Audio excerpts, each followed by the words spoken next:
Good morning সবাইকে। আজকে শুধুমাত্র একটা রেসিপি শেয়ার করব। প্রথমে তো দেখালাম নারকেল কোড়া হয়ে গেছে, আর সেই নারকেলের দুধটা বের করে নেবে। তারপর আগে থেকে ম্যারিনেশন করে রেখেছিল পনিরই চিকেনগুলোকে, বোনলেস চিকেন অবশ্যই, লেবু রস আর লবণ আর গোলমরিচ দিয়ে ভালো করে মাখিয়ে রেখেছিল, ফ্রিজের মধ্যে রেখেছিল। চিকেনগুলোকে এমনভাবে ভাজতে হবে যেন একটুও জল না থাকে, পুরো যেন তেল ছেড়ে দেয়, ওইভাবে ভাজতে হবে।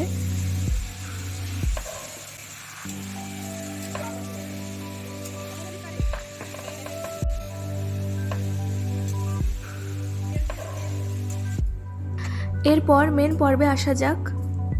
লঙ্কা, তেজপাতা, গোটা গরম মশলা, সামান্য এই গরম তেলে পেঁয়াজ বাটা দেওয়ার সাথে সাথে এই গরম গরম ছিটে এসে লাগছিল, তখন দিদি হলুদ গুঁড়ো দিল। এই টেকনিকটা করলে নাকি আর ছিটে এসে লাগবে না। আদা রসুন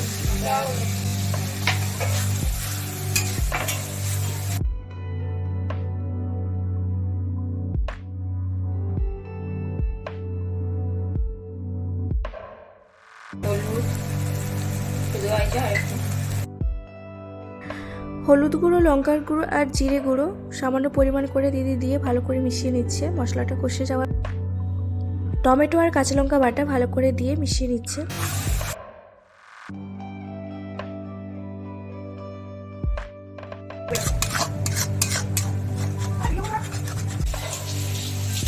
তেল ছেড়ে দিয়েছে তো চিকেন কারি মশলাগুলো সম্পূর্ণরূপে হয়ে যাওয়ার পর এবার ভেজে রাখা চিকেনগুলো দিদি এবার মশলার উপর দিয়ে দেবে। চিংড়ি মাছের মালাইকারি তো আমরা সবসময় খাই, একদিন এভাবে ট্রাই করে দেখা যেতে পারে। আশা করি নিরাশ হবে না কেউ।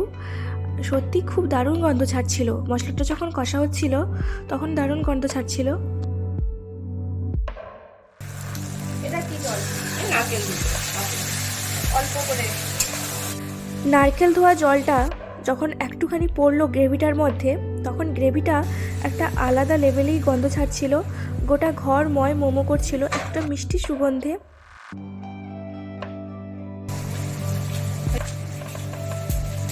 নারকেলের দুধটা এবার ঢেলে দিল দিদি। সত্যি বলছি আর নিজেকে সামলানো যাচ্ছিল না। এরপরে লাস্ট ফিনিশিং হিসেবে 1 চামচ ঘি দিয়ে গরম মশলা দিয়ে ঢাকা দিয়ে 5 মিনিট পরেই পরিবেশন করা হলো। এই যে এবার চিকেন মালাইকারি রেডি, শুধু খাওয়ার অপেক্ষা।